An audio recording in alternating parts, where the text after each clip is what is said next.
Coming up on our Finding Better podcast, I have Richard Ramos, and we're going to talk about my favorite topic in the whole wide world, which is kids.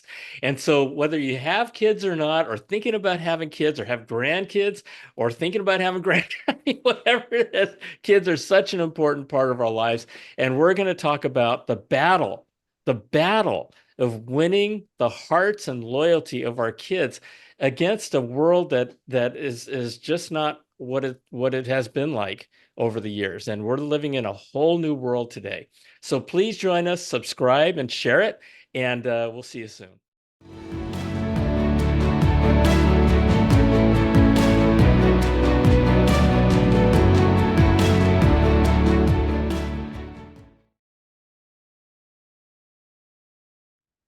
Hello, hello, hello, and welcome back to our Finding Better podcast. My name is John Suzuki, and I am your host.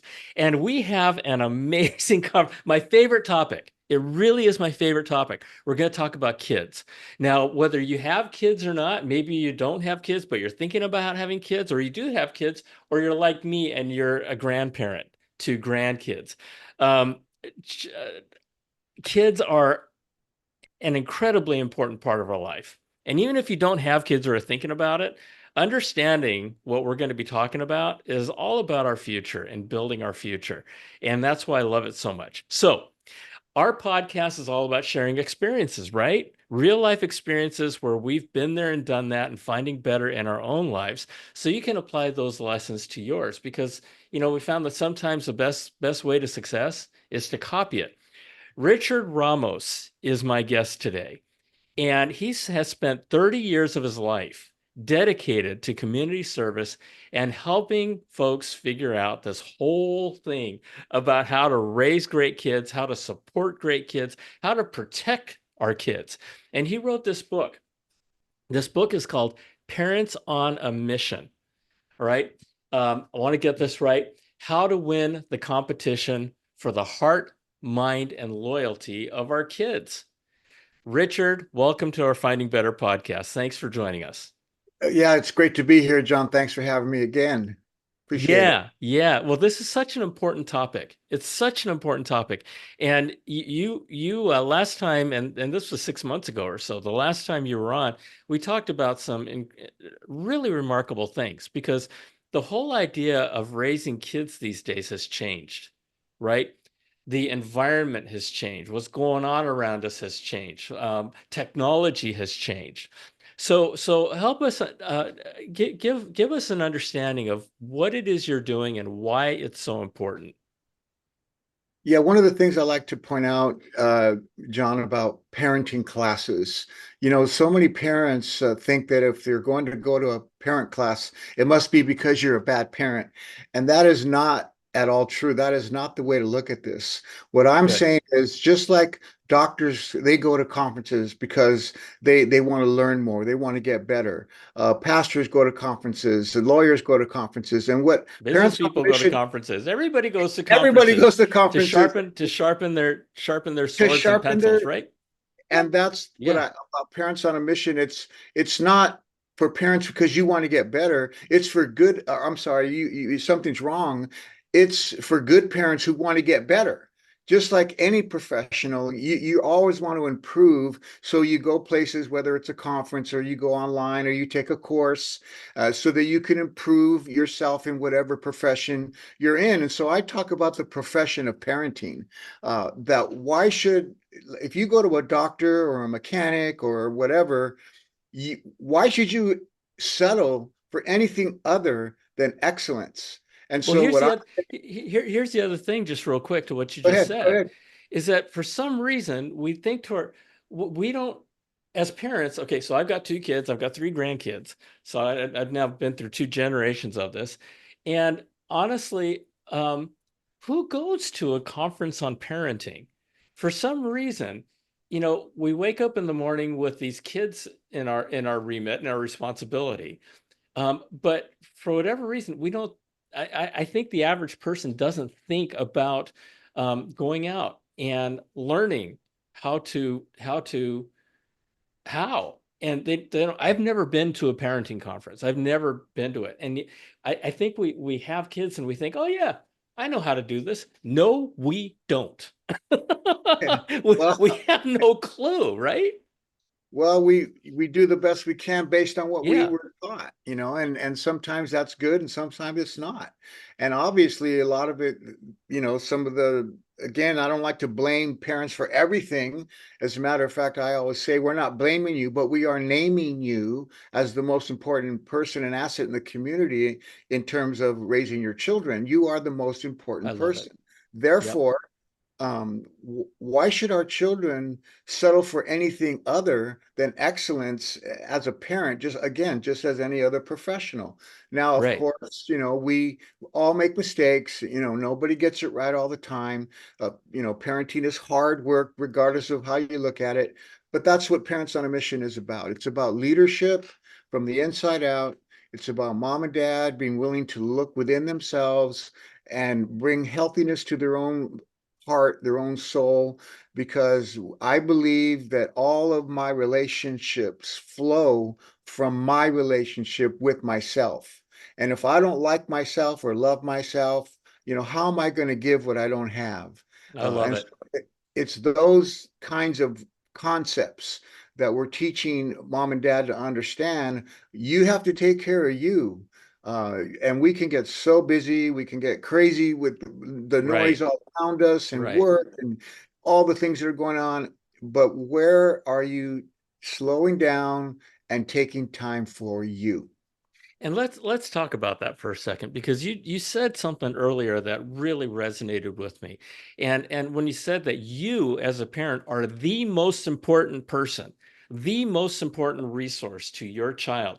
And it's amazing because these days, and we're going to talk about technology, we're going to talk about social media, we're going to talk about all the changes in the world that we are battling with. And the Right. subtitle of your book says in competition with. I'm looking at it as a war because You're right. there are You're lots right. and lots of forces out there. The schools, the schools, right? They wanted, Yes. the whole idea of of letting go of the responsibility and giving the responsibility of teaching your children values to the Yeah. schools. Um, there's nothing more fundamental than that. The values of children come from home, come from who that. Can you talk to that just a sec for just a sec? Yeah, I think that it used to be, I think when we were kids, I grew up in the Right. 60s and 70s, Me too.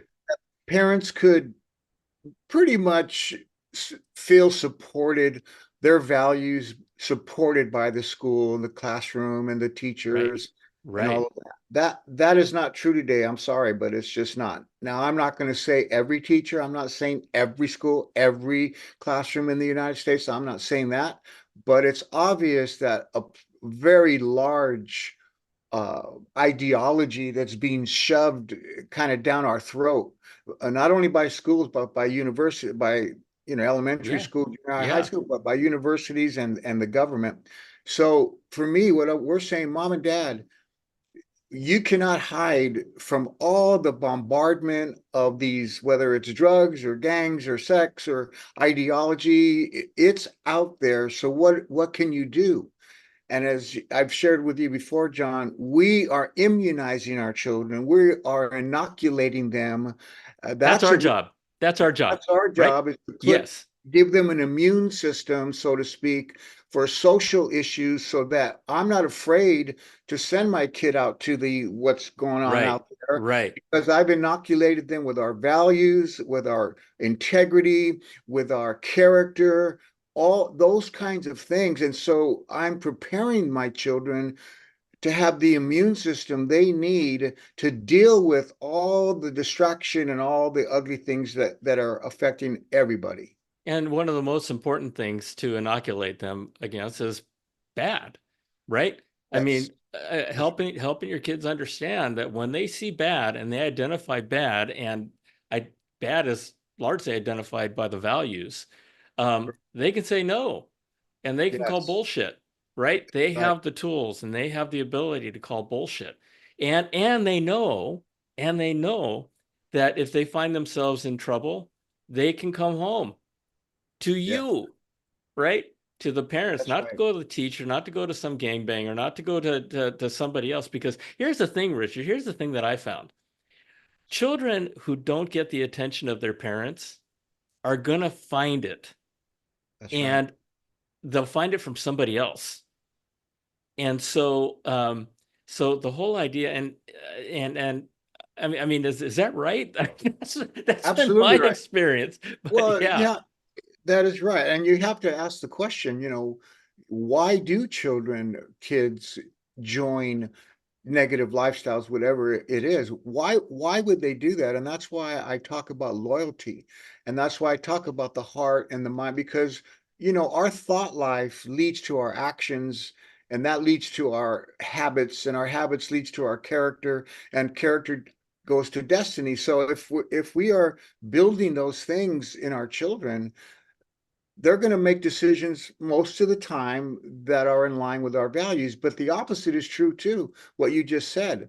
Why would a young person join a gang, or why would a young person, join some negative lifestyle, whatever it might be?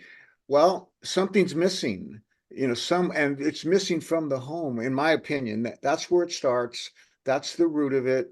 And so if we as parents understand that, I like what you said. I should have said that it's a war. It's more than a yeah, competition. It's a war, and it really yeah, is. And if we as parents, if we understand that, at least we're in the game. We're on the battlefield. But if parents right. don't understand that, which is why I wrote my book and I teach parents on a mission, a lot of them don't understand that. They're And taking for granted. They're taking it for granted, and that's a mistake. yeah, and Ollie, I might even take it a step further. It's really hard to be a parent. It's Yes, it really is. hard, especially these days. And I want to talk with you about that. But just one more quick thing I wanted to mention. And the thing, our world today is better than it's ever been, right? Mm, I mean, yes, better than it's in certain ways. ever been. We're able to do things and have the comforts that kings in the past never had, right? That's I mean, and this is, toilet paper, plumbing, you know, lights, and but just some of the basics. But in today's world, we're also dealing with things like social media. We're right. dealing with things involving um, uh, access to the flip side of that coin, where I said that life has never been better. In a lot of ways, life has never been worse, right? That's And right. kids now, I mean, I've never told anybody this, but I'm going to tell you, and I'm going to tell this audience. When I was growing up, if I wanted to see a Playboy magazine, I had to sneak into my dad's closet, Right. right? I mean, it was really hard and really risky to see Right. to Right. see a Playboy magazine. Now, right? It's on My their phone. 4-year-old grandson, all he has to do is type in a couple of keys on my cell phone, and boom, he's like, "What's this?" That's right. And and of course the whole social media aspect of if you're not like me, you're a loser, or look at me, I live a good life. And it's just so toxic. Yes, And it is. so set aside or I should say, including the traditional difficulties and really kind of hardships of raising kids. You got to keep a roof over their head. You got to keep them safe. You got to keep them fed, right? In today's world, especially where we are today with prices and everything, it's getting harder and harder and harder to navigate through all that stuff. Yes, And really, because it's all about protecting our kids, right? It's about protecting them and that's right. teaching them. So how do people do that these days? I mean, do you have a couple of tidbits that you can share on how people? Uh, I hate to But, call them shortcuts. There's no such thing as a shortcut to parenting, but just things that folks can do given yeah, how tough it is today. yeah, it is tough, but it really comes down to the influence. Well, that's one of the main things today is these social media influencers are having so much influence on our children. So, Yeah. like I said, what can we do? So, one of the things we encourage parents to do is to talk to your children about family legacy. Talk to them about what is our family about? Who are we living for? What are we living for? What kind of impact do we want to leave in the community long before after I'm gone, long after I'm gone? What legacy am I leaving my children? And then that you're going to leave it to your children. So one of the reasons that's important is to have this conversation. They have to be a little older, maybe 10 and older when you start to talk about a concept like that. But what it does, it fills the need of belonging, which is what one of the main things the gang is, or drugs are, or sex is. They Absolutely. want to belong. Absolutely. Kids, Yep. beings have an innate desire to belong to something bigger than themselves. So that's one of the things we have an exercise that we teach of how they can use their last name as an acronym, and then for every letter speaks to a value of, we're advocates. Say Ramos, That's we're cool. Yeah. revolutionary, we're advocates, we're on a mission, we're original, spiritual, RAMOS. And so that's one thing. A second thing we teach, all of this has to do with winning loyalty. We teach is just the simple power of a handwritten note or letter to your children. It could be every week. It could be before their game, before their recital, whatever they're involved in. I would always write a letter to my kids, and I have 5 kids and they were all very active, and not every game or every day, but every once in a while, I would sit down and before their recital or whatever they were doing, I would write them just a short note to say, hey, your mom and dad love you. We're proud of you. We're going to be in the stands. We're going to be cheering you on. You're going to do great, et cetera, et cetera. We love you. Boom. And I would put it in their shoe or their helmet or their, ballerina bag or their cheerleader bag, whatever they were doing. Yeah. I knew they would find it there. So that's another thing. Now, today, texting is fine, email is fine, but John, there's something special about sitting down and handwriting. Like whenever you've received a handwritten note, isn't it a little bit more special than a Oh, text? totally. Totally. Totally. A text, you're just like, oh, that's nice. Right. But Yeah, a handwritten note, I mean, actually, when you get a handwritten note, you got to work a little harder to get to it. exactly. Right. And, Yeah, and and you got to work a little harder to write it, to write it. Absolutely. Absolutely. right? You know, I remember I coached my daughter's basketball team, and I'm a hack. I don't know how to teach basketball, but they were 9 years old at the time, right? And so for me, it was just about the experience and giving these kids a really wonderful opportunity to learn teamwork. And Yeah. and at the end of the season, I had every player write down one sentence or the end of one sentence, and my daughter's name is Kristen. And the end of the sentence was like this: Kristen is, finish the sentence. Mm, So each player it's good. had to write a sentence about all the other players. So each player had eight or nine sentences to write because there were 9 or 10 kids on the team. And, and at the end, we presented them to everybody. Every one of the children had a piece of paper that had the team logo on it that said, Kristen is, or Courtney is, or Aaron is, right? 10 years later, maybe it was even 15 years later, one of the girls came up to me and said, hey, Mr. Suzuki, I just wanted to tell you, you remember that piece of paper you gave me? I said, yeah. She says, you know what? I framed it and I still have it on my wall See, there you because, go. There you we go. don't do that. We just don't do that, Richard, right? And that thing was something that probably over the course of her life, nobody else did. Right. And That's all it right. was 8 or 9 sentences that were positive, affirmative, that made her happy, Well, it gave her a right? lot of self-worth. It gave her Yes. self-worth, Yes. self-esteem, And and that's wonderful. So what I'm hearing you saying, Richard, is that first of all, you have to make it a priority. Okay. that's right. Okay. Yes. But consciously make it a priority. Consciously turn on the switch that says paying attention to my kids and making sure that they're on the right road is a priority to me, right? That's right. Um, That's right. Teaching them the things I want to teach them that are important to me is a priority, right? Right. Paying attention to what's happening. And I love what you said, Richard. Um, if the kids are hanging out or doing things that they shouldn't be doing, something's missing. Yeah.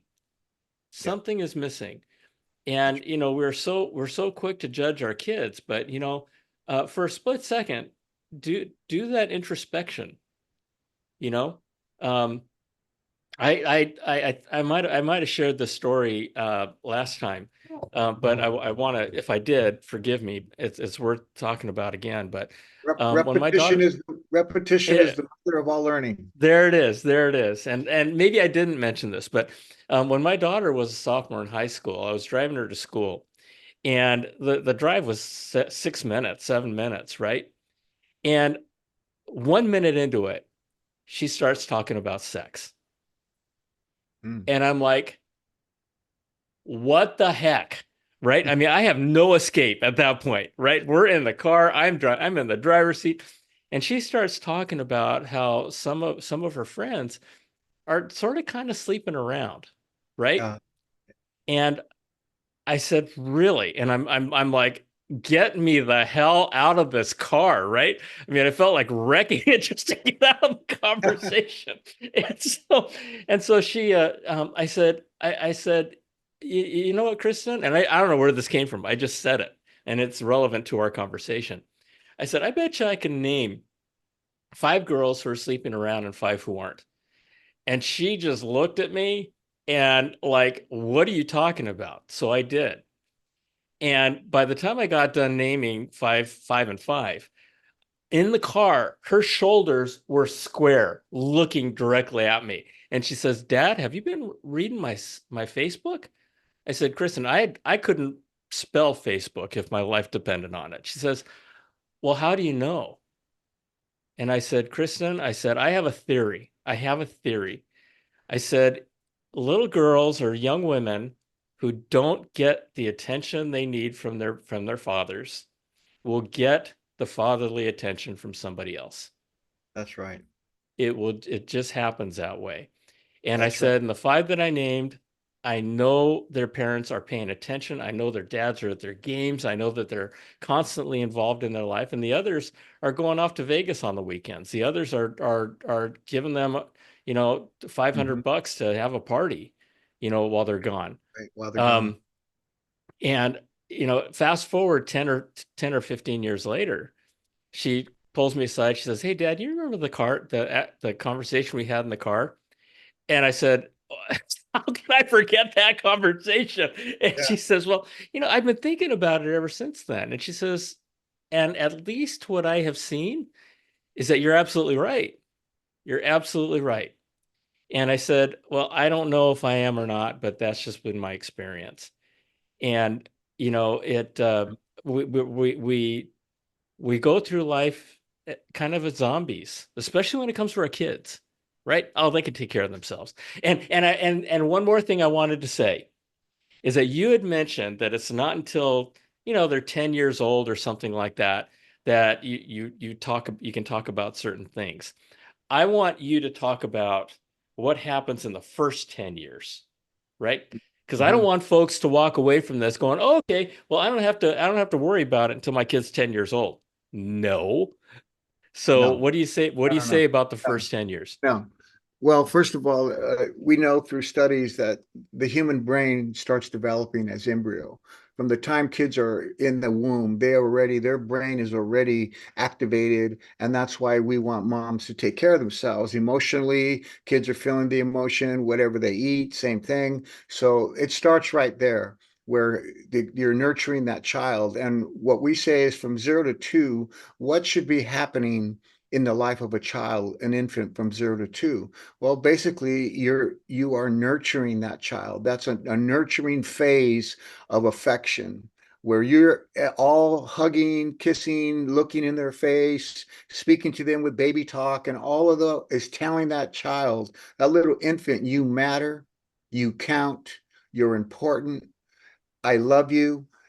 All that message is coming across, and so that is what you're nurturing, their soul, you're nurturing their mind, you're nurturing their stability, their emotional stability, and their self-esteem. So that, Right.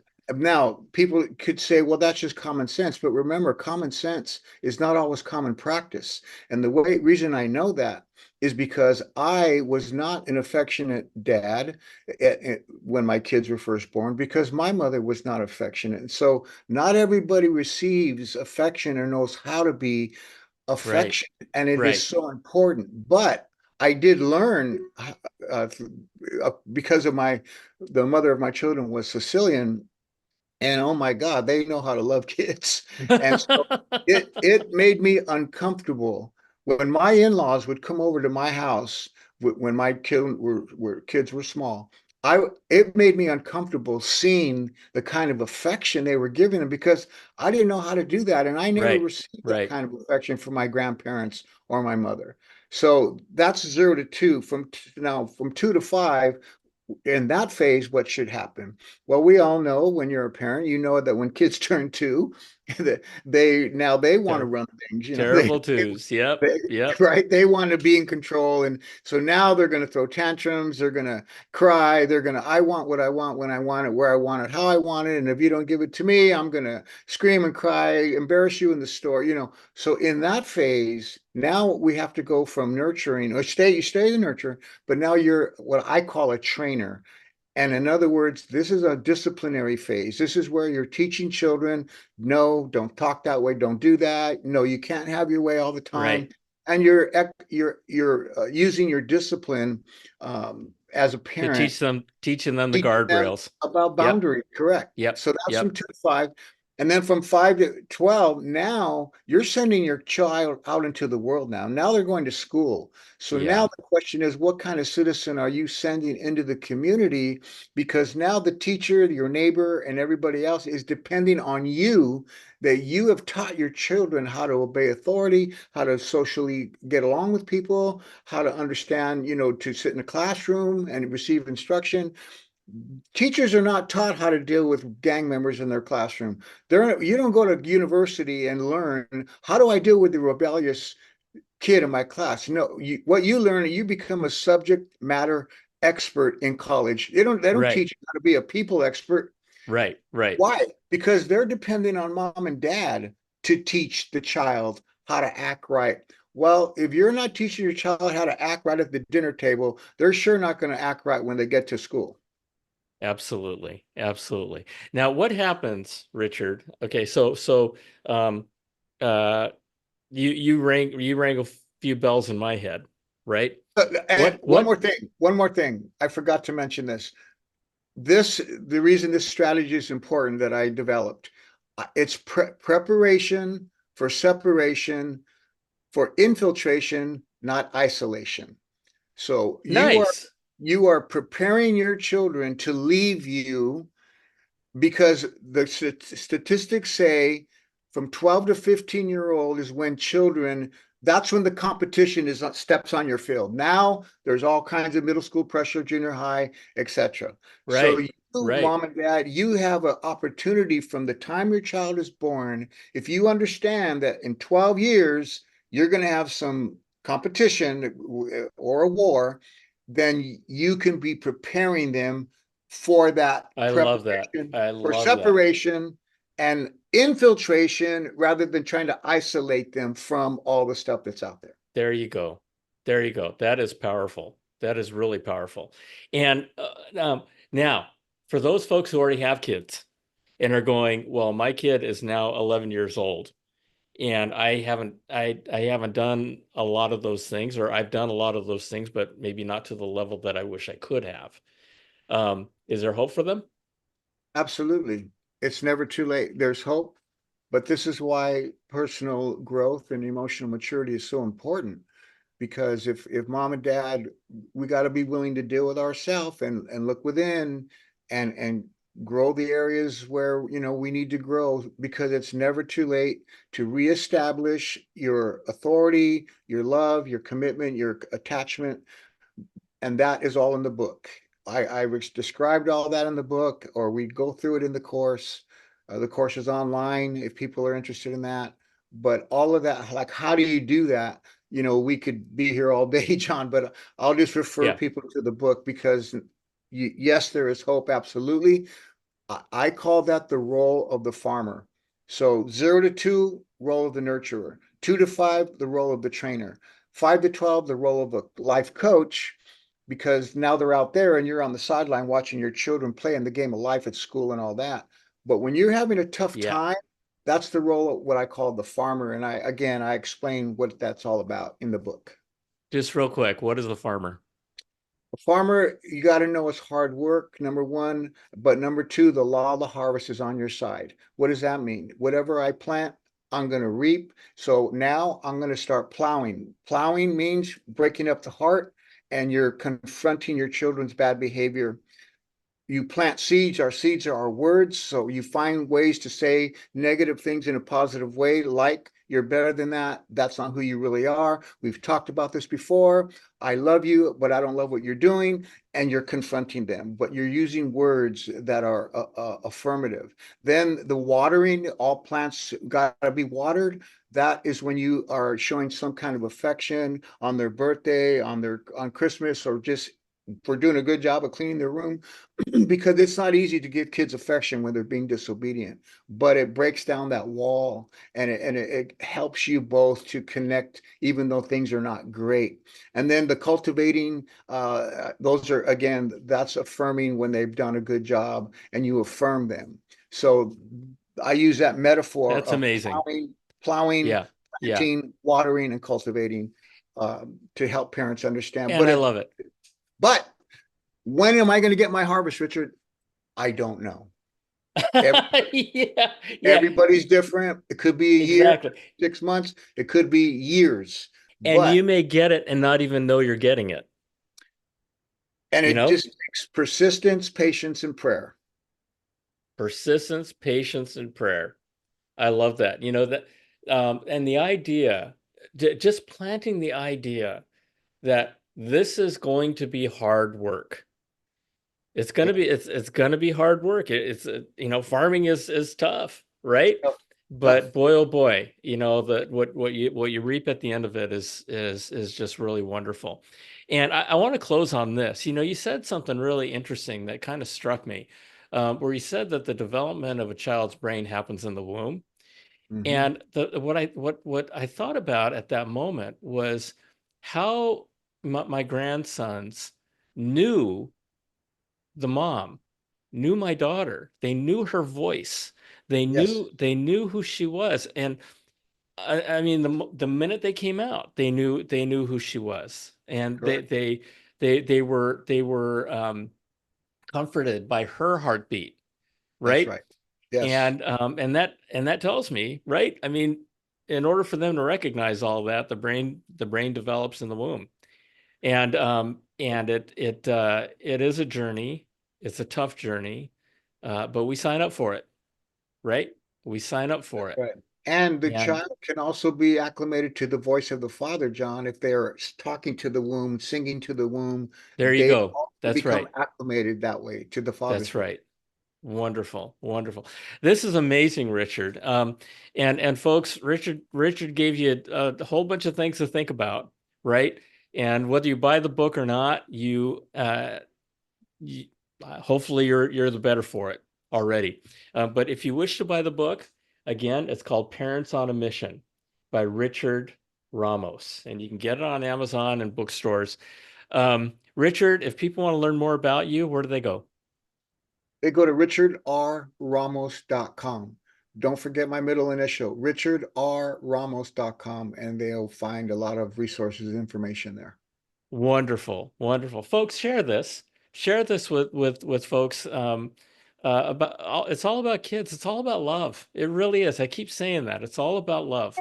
But share this with folks who can be helped by it. Because Richard, you gave me a lot of aha moments, some of which I can use moving forward with my grandkids, and some of which I wish I used with my kids. We And all do. so, We all do. yeah, exactly, exactly. But folks, raising kids is not something you automatically know how to do, and Right. having folks like Richard kind of on the sidelines helping you along um, is really a wonderful thing. So with that, Richard, thank you for joining me, and looking forward to having you back again at some point in time. Folks, I love you. God bless you. Thank you for joining me. And again, stay tuned for more great stuff, and please share this. Okay, talk soon. Bye.